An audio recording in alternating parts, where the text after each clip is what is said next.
हाय, मैं हूँ ईशान बंसल और ये है फार्मेसी नोट्स। तो आज का हमारा टॉपिक है ventricles of brain and cerebrospinal fluid.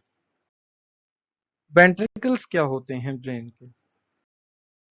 Irregular shaped cavities in brain. जो वेंट्रिकल्स हैं वो अंदर हमारे ब्रेन के कैविटीज होती हैं, मतलब के खोखला एरिया होता है जो कि इरेगुलरली शेप्ड है। कोई इसकी ऐसे बहुत फिक्स शेप नहीं है कि गोलाकार हो या चौकोर हो। वो इरेगुलर शेप्ड से आपके खोखलापन है। Filled with cerebrospinal fluid. इनके अंदर सेरिब्रोस्पाइनल फ्लूइड भरा होता है। आप देख सकते हैं यहाँ मैंने ब्रेन का डायग्राम दिखाया है। तो यहाँ ब्रेन आप साइड से और फ्रंट से देख सकते हैं कैसा दिखता है। साइड से देखें तो ब्रेन के स्ट्रक्चर में आप देख सकते हैं कि कैसे घुमाव है।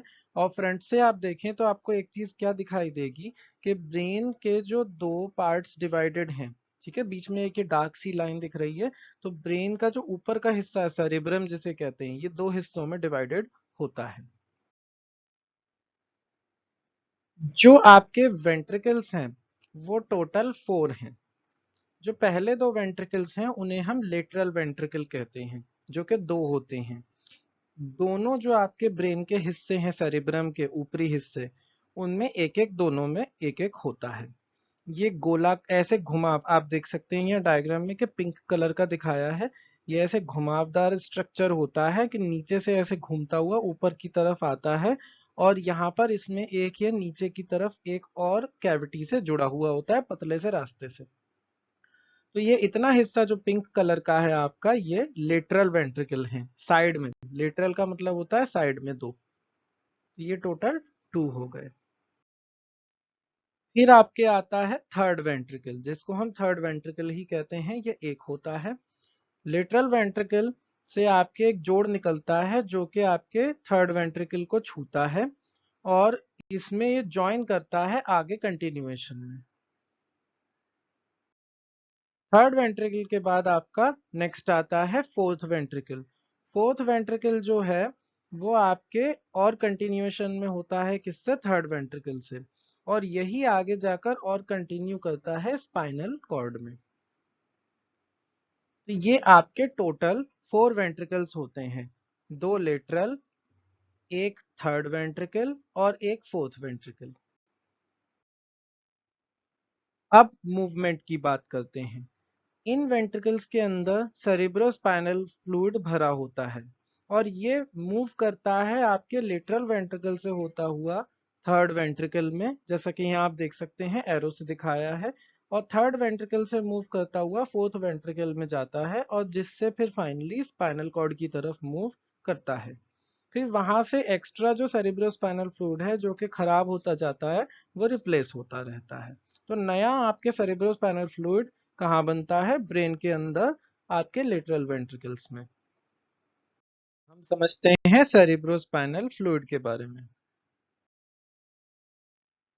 जैसा कि आप देख सकते हैं, अभी हमने डिस्कस किया था कि आपके ब्रेन में 4 वेंट्रिकल्स होते हैं, दो लेटरल, एक थर्ड वेंट्रिकल, उसके आगे कंटिन्यूएशन में और उसके भी आगे और कंटिन्यूएशन में एक फोर्थ वेंट्रिकल। इन वेंट्रिकल्स की जो लाइनिंग होती है उसके अंदर खास तरह के सेल्स होते हैं। Ventricle lining made of ependymal sales. यही होते हैं वो सेल्स जिनके अंदर खासियत होती है, एक खास तरह के होते हैं ये। क्या खासियत है इन एपेंडाइमल सेल्स की? Produce and secrete cerebrospinal fluid. हम जिस टॉपिक को अभी डिस्कस कर रहे हैं, सेरिब्रोस्पाइनल फ्लूइड, उसको ये बनाता है। सेरिब्रोस्पाइनल फ्लूइड की कॉम्पोजिशन क्या है? वाटर जो कि सबसे ज्यादा होता है सेरिब्रोस्पाइनल फ्लूइड में, mineral salts, glucose, plasma proteins, creatinine, urea and few leucocytes. ये टोटल आपकी एक जनरल कॉम्पोजिशन है सेरिब्रोस्पाइनल फ्लूइड की। फंक्शंस। ब्रेन के वेंट्रिकल्स और सेरिब्रोस्पाइनल फ्लूइड के क्या फंक्शंस होते हैं? पहला, वेंट्रिकल्स ब्रेन को लाइट बनाते हैं, मतलब हल्का। अगर वहां उनकी जगह सॉलिड टिश्यू होता तो ब्रेन इतना हल्का नहीं होता और हमारा सर बहुत ज्यादा भारी महसूस होता। दूसरा, cerebrospinal fluid provides moisture and lubrication. जो सेरिब्रोस्पाइनल फ्लूइड है वो हमारे ब्रेन को मॉइस्चर मतलब थोड़ा गीला सा रखता है और लुब्रिकेशन प्रोवाइड करता है। लुब्रिकेशन का मतलब है कि आपको पता होगा कि जैसे चिकनाई लगा देते हैं जोड़ों में, किसी दरवाजे के या किसी मशीन के जोड़ों में, तो वो लुब्रिकेशन जो आपके है वैसे ही कुछ कुछ काम यहाँ सेरिब्रोस्पाइनल फ्लूइड भी कर रहा है ताकि आपका ब्रेन स्मूथली सब काम करता रहे। Nutrient exchange between CSF and brain tissue. जो आपका सेरिब्रोस्पाइनल फ्लूइड है सीएसएफ और ब्रेन का जो टिश्यू है उसके बीच में न्यूट्रिएंट्स एक्सचेंज होते रहते हैं। ठीक, तो जो आपको मैंने बताया था कि इलेक्ट्रोलाइट्स और ग्लूकोज ये सब सीएसएफ में होता है वो आपके ब्रेन टिश्यू में थोड़ा थोड़ा जाता रहता है।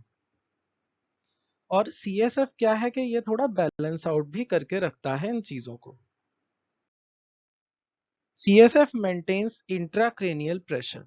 जो सेरिब्रोस्पाइनल फ्लूइड है वो इंट्राक्रेनियल प्रेशर को मेंटेन करके रखता है।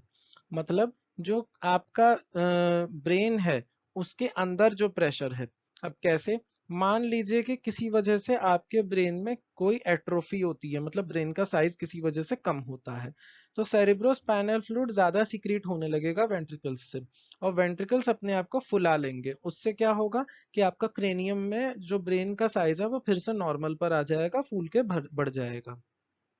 ऐसे ही अगर ब्रेन बहुत ज्यादा आपके कह सकते हैं साइज में बढ़ता है किसी वजह से, किसी इन्फेक्शन की वजह से, कुछ वजह से, तो जो आपका सीएसएफ है वो आपने सीक्रेट कम होगा ताकि ब्रेन का साइज ज्यादा ना हो और उसका प्रेशर किस पे ना पड़े, आपके क्रेनियम पे, क्योंकि लिमिटेड स्पेस है क्रेनियम में। तो इसके साथ हमारा ये टॉपिक खत्म होता है। आपको अगर ये वीडियो अच्छा लगा हो और आपने इससे कुछ सीखा हो तो प्लीज मेरे इस वीडियो को लाइक करिए और मेरे चैनल को सब्सक्राइब करिए और भी वीडियोस के लिए। Thank you very much.